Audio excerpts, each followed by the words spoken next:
श्री कृष्ण कहते हैं कि हम सभी के जीवन में रिश्ते बेहद महत्वपूर्ण होते हैं। कुछ रिश्ते हमें जन्म से ही मिले होते हैं और कुछ रिश्ते हम खुद बनाते हैं। वहीं जरूरी नहीं है कि हम हर रिश्ते को खुश रख सकें या फिर दुख की घड़ी में सभी रिश्ते हमारे साथ हो। कभी कभी करीबी रिश्तों में भी आपसी मतभेद की वजह से कड़वाहट पैदा हो जाती है।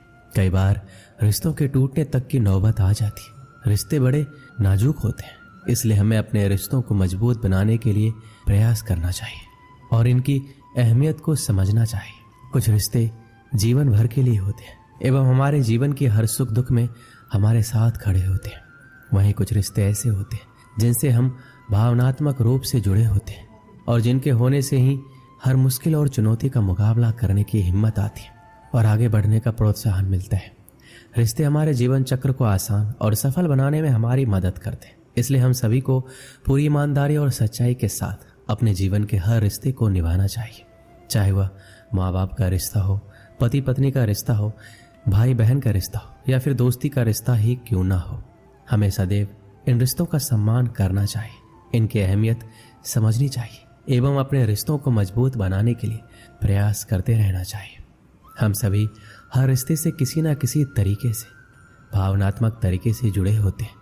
वहीं कई बार रिश्तों में सही गलत की पहचान कर पाना भी मुश्किल होता है। अच्छे बुरे के चक्कर में हम इनमें उलझते ही चले जाते हैं और रिश्ते बिगड़ जाते हैं, जिनकी वजह से इंसान बुरी तरह टूट जाते हैं। कई बार तो लोग रिश्ते टूटने की वजह से डिप्रेशन तक का शिकार हो जाते हैं। इसलिए ऐसी नौबत ना आए, हमें वक्त रहते रिश्तों की कद्र करनी सीखनी चाहिए। जरूरी नहीं कि प्यार होने के लिए खून का रिश्ता होना जरूरी है। मैंने कई अपनों को लड़ते देखा है, कई गैरों को एक साथ प्यार से रहते देखा है। रिश्ते वही बेहतर बने रहते हैं जहां खुद को दूसरों से बेहतर दिखाने की होड़ नहीं लगी रहती है। रिश्ते चलते हैं इसी शर्त पर है कि एक दूसरे पर कोई कानून या बंदिशें ना लगाई जाए। रिश्तों में मतभेद तो होते रहते हैं, पर रिश्ते वहां टूट जाते हैं जहां मनभेद हो जाते हैं। जो बुरे वक्त में मददगार नहीं बन सकते वो सच्चे रिश्तेदार कभी नहीं बन सकते। रिश्तों के बीच दूरी इसलिए बढ़ जाती है क्योंकि उनके पास नजदीक आने का वक्त ही नहीं होता। जरूरी नहीं कि रिश्ते निभाने के लिए अक्सर मिले, पर इतनी नजदीकियां जरूर बनाए रखना कि वापस मिलने का अवसर मिले। रिश्तों का हाल मौसम जैसा हो गया है, अपनी जरूरतों के हिसाब से बदलते रहते। रिश्तों में तकरार होती ही रहती है, पर उसकी वजह से रिश्तों में दरार नहीं आनी चाहिए। जब बुरा वक्त आता है तब पता चलता है कि कितने रिश्तेदार हैं और कितने सिर्फ जानने वाले। तस्वीर तो झूठ है जिसमें सब साथ खड़े अपने लगते हैं, पर अपने कितने हैं ये हकीकत बताती है। रिश्तों के तार जोड़े रखना चाहते हो तो फोन पर कम और सामने आकर ज्यादा बात किया करो। रिश्तों की अहमियत को कभी पैसों के तराजू से मत तौलना। इस गलती की कई लोग बहुत भारी रकम चुका चुके हैं। फर्क होता है सच्चे रिश्तेदारों और जानने वालों के मिलने में। अपने प्यार से मिलते हैं और जानने वाले मतलब से मिलते हैं। जब भी मिलो किसी अपने से तो प्यार से मिलना। वक्त का कोई भरोसा नहीं, क्या पता ये तुम्हारी आखिरी मुलाकात हो। गैर सा रिश्ता तो कभी कभी अपने भी नहीं निभाते। जो इंसानियत समझ लेते हैं उन्हें रिश्तों की अहमियत समझने में मुश्किल नहीं होती। जो एक दूसरे के मन का भार मिलकर उठाते हैं वही सच्चे रिश्तेदार होते हैं। माँ बाप का अपनापन भी अलग ही होता है। वो अपने बच्चों के बारे में सोचते सोचते अपने बारे में सोचना ही छोड़ देते। अगर हर व्यक्ति अपना व्यवहार सही कर ले तो काफी कम होगा कि उसे रिश्तेदार गले लगा ले। रिश्तों का अर्थ है दो व्यक्ति जो एक दूसरे की मदद करें, ना कि अपना मतलब निकाल कर मतलब ही बन जाए।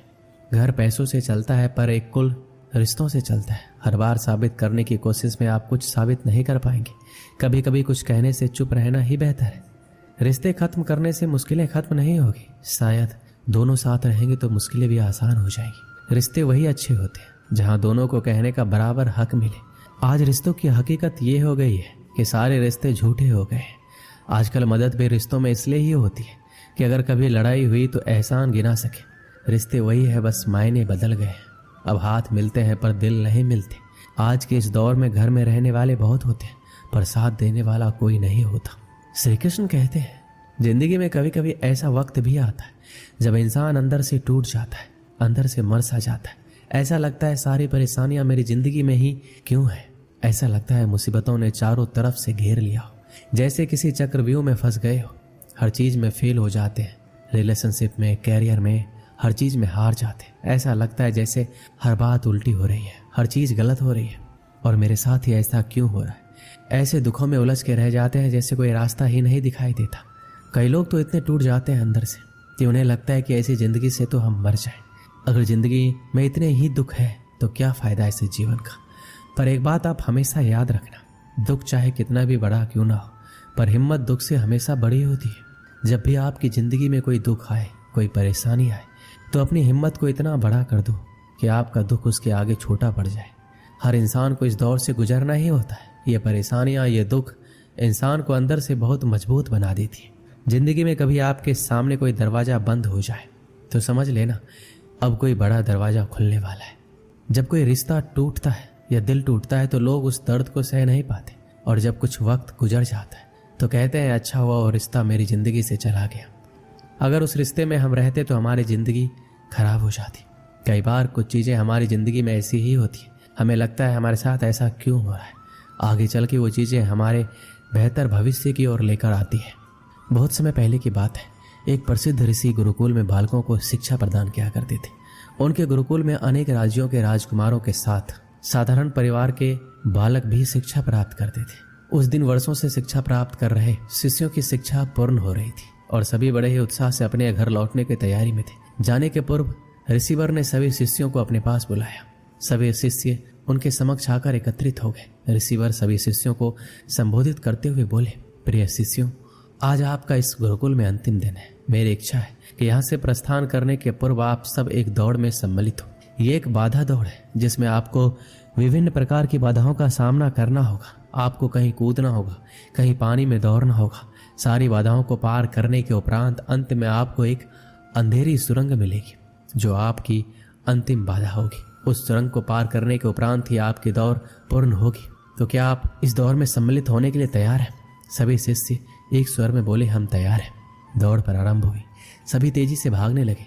समस्त बाधाओं को पार करने के उपरांत वो अंत में सुरंग में पहुंचे। सुरंग में बहुत अंधेरा था। जब शिष्यों ने सुरंग में भागना प्रारंभ किया तो पाया कि उसमें जगह जगह नुकीले पत्थर पड़े हुए हैं। वह पत्थर उनके पांव में चुभने लगे। उन्हें असहनीय पीड़ा होने लगी। लेकिन जैसे तैसे दौड़ समाप्त कर वो सब वापस रिसीवर के पास पहुंच गए। रिसीवर ने उनसे सवाल किया, शिष्यों, आप सब में से कुछ लोगों ने दौड़ पूरी करने में अधिक समय लिया, कुछ ने कम, भला ऐसा क्यों? उत्तर में एक शिष्य बोला, गुरुवर, हम सभी साथ साथ ही दौड़ रहे थे, लेकिन सुरंग में पहुंचने के बाद स्थिति बदल गई। कुछ लोग दूसरों को धक्का देकर आगे निकलने में लगे हुए थे, तो कुछ लोग संभल संभल कर आगे बढ़ रहे थे। कुछ तो ऐसे भी थे जो मार्ग में पड़े पत्थरों को उठाकर अपनी जेब में रख रहे थे ताकि बाद में आने वाले को कोई पीड़ा ना सहनी पड़े। इसलिए सबने अलग अलग समय पर दौड़ पूरी की। पूरा वृतांत सुनने के उपरांत रिसीवर ने आदेश दिया, ठीक है, अब वो लोग सामने आए जिन्होंने मार्ग में से पत्थर उठाए हैं और वो पत्थर मुझे दिखाए। आदेश सुनने के बाद कुछ शिष्य सामने आए और अपनी जेबों से पत्थर निकालने लगे, लेकिन उन्होंने देखा कि जिसे वो पत्थर समझ रहे थे वास्तव में वो बहुमूल्य हीरे थे। सभी आश्चर्यचकित होकर रिसीवर की ओर देखने लगे। मैं जानता हूं कि आप लोग इन हीरों को देखकर अचरज में पड़ गए हैं, रिसीवर बोले। इन हीरों को मैंने ही सुरंग में डाला था। ये हीरे उन शिष्यों को मेरा पुरस्कार है जिन्होंने दूसरों के बारे में सोचा। शिष्यों, यह दौड़ जीवन की भागम भाग को दर्शाती है, जहाँ हर कोई कुछ न कुछ पाने के लिए भाग रहा है, किंतु अंत में समृद्ध वही होता है जो इस भागम भाग में भी दूसरों के बारे में सोचता है और उनका भला करता है। अतः जाते जाते ये बात गांठ बांध ले कि जीवन में सफलता की इमारत खड़ी करते समय उसमें परोपकार की ईंट लगाना ना भूले। अंततः वही आपकी सबसे अनमोल जमा पूंजी होगी। दोस्तों, इस वीडियो में बस इतना ही। मिलते हैं अगली वीडियो में। अपना ख्याल रखिएगा। जय श्री कृष्ण।